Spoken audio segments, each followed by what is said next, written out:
역관들에겐 출장비 대신 개인 무역을 할 수 있는 권리도 주어졌다. 한 사람에게 허용된 무역량은 인삼 8포, 즉 80여 근이었다. 이것은 은으로 치면 약 2,000냥, 요즘 돈으로 3억 4천만 원에 이르는 매우 큰 돈이었다. 이렇게 많은 자금을 가지고 갔기 때문에 조선 사신단이 도착하는 곳곳에서 무역이 이루어졌다. 역관들은 우리나라에서 인삼이나 종이, 면포 등의 특산물을 가져가 팔고 중국에서 비단류와 문방구류, 약재류, 가죽 제품들을 구입해왔다. 이렇게 들여온 물건들은 일부 국내 상인에게도 넘어갔지만 대부분은 일본과의 무역 창구인 외관으로 넘겨졌다. 당시 청나라는 일본과 모든 교류를 단절하고 있었기 때문에 일본은 청나라와 직교역을 하지 못하고 조선의 외관을 통해 중국 문물을 구할 수밖에 없었다. 이 같은 당시의 외교 상황 속에서 역관들은 중개무역을 통해 많은 이익을 얻었다. 중국에서 비단 등을 들여와 외관으로 넘기면 최소한 2~3배의 차익을 남길 수 있었던 것이다.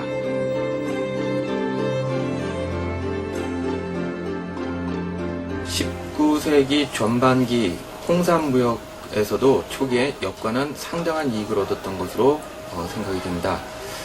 홍삼 1근의 공식적인 가격은 은 100냥이었습니다.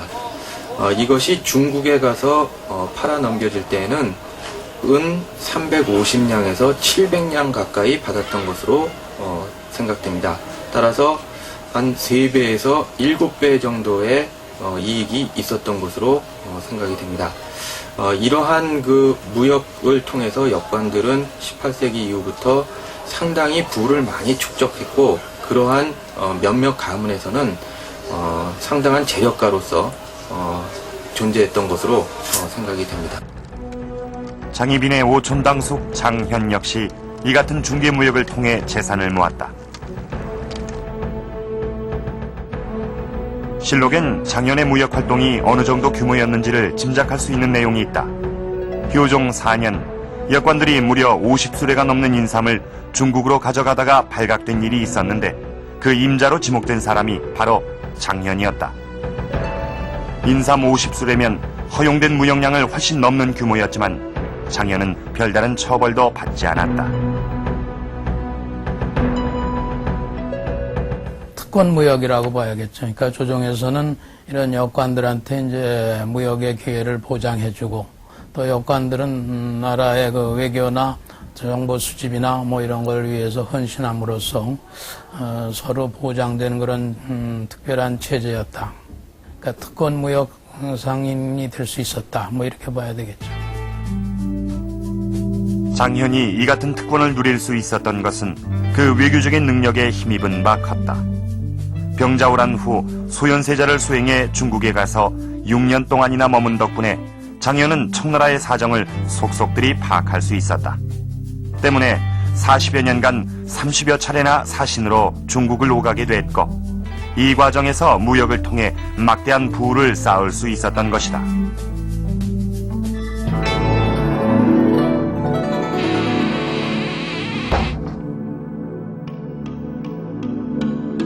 당대의 손꼽히는 부자였던 역관 장현. 외교적인 공로를 인정받아 벼슬도 종일품 숭록대부까지 올랐다. 이런 장현의 조카딸이었던 장옥정은 아버지 장경이 죽으면서 장현의 집으로 들어와 살게 된다.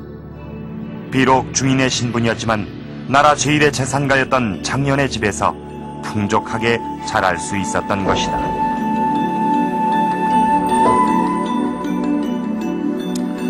자, 어떻습니까? 이 그동안 많은 분들이 장희빈, 그러니까 이 장옥정을 가난하고 천한 집안 출신으로 생각을 하셨을 겁니다. 그러나 사실 그녀는 이처럼 당대의 이 막강한 재력을 자랑하던 갑부 집안의 딸이었던 것입니다.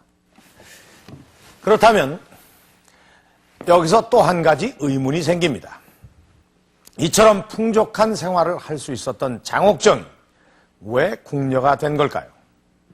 이 조선시대 궁녀라고 하면은 이 가난한 집안의 딸들이 생계를 위해서 어쩔 수 없이 택하는 경우가 많았습니다.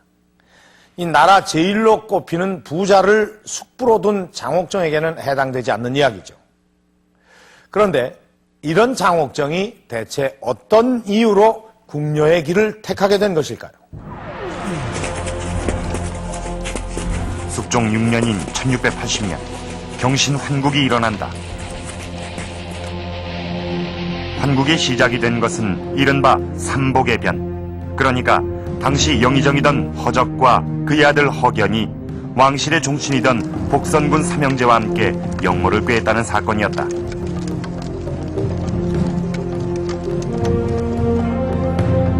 이 일로 당시 정권을 잡고 있던 남인 세력들이 대거 죽음을 당하거나 유배된다. 숙종이 즉위한 지 6년 만에 서인들이 조정을 장악하게 된 것이다. 그때 이제 그 정권은 원래 그 전 단계에서는 남인하고 서인들이 약 60대 40 정도로 이 정치를 갖다 분담하는 형태의 그 이른바 붕당정치 체제였습니다.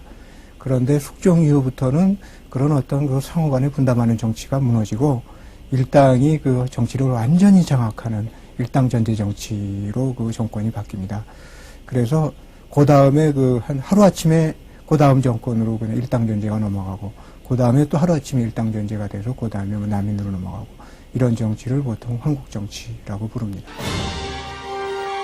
한국의 파장은 장희빈 일가에까지 미쳤다. 장현이 한경도로 유배를 가게 된 것이다.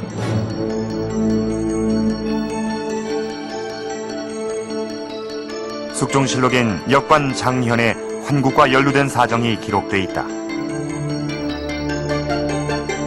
그가 영모의 주동으로 죽음을 당한 복선군 형제의 신복으로 남인 세력과 깊은 관계를 맺고 있었다는 것이다. 현종 말년서부터 숙종 한 6년까지 남인들의 집권을 하는데 그러한 그 남인 정권과 상당히 긴밀한 그 관계를 맺고 밤새 다니면서 정사를 의논하고 또 군수품 같은 것을 밀무역도 하고 그랬던 것으로 보입니다. 이 같은 정치 변동의 소용돌이 속에서 장옥정은 궁녀가 돼 궐에 들어가게 된다. 그렇다면 장옥정은 집안이 몰락하면서 어쩔 수 없이 궁녀가 된 것일까?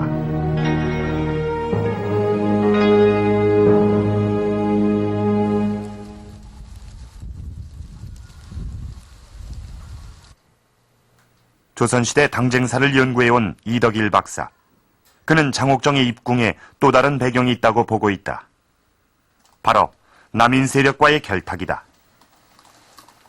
실제 남인들이 그 배후에 있었다라는 것은 여러 점에서 감지가 되는데 그 궁녀를 들어가자마자 그 남인과 가까웠던 자위대비 전에 이제 나인이 됩니다. 그러면서 자위대비가 주선해서 숙종과 만날 수 있는 기회를 숙종이 대비에게 문안하러 왔을 때 자위대비가 의도적으로 장옥정과의 만남을 이제 주선을 하게 되고 이런 과정을 통해서 이제 장옥정은 이제 숙종의 총애를 다른 궁녀들보다는 이제 손쉽게 차지하게 되는데 이러한 점들을 볼 때 남인들이 정권을 탈환하기 위한 어떤 일환으로 장옥정은 궁녀가 됐다고 볼 수 있습니다.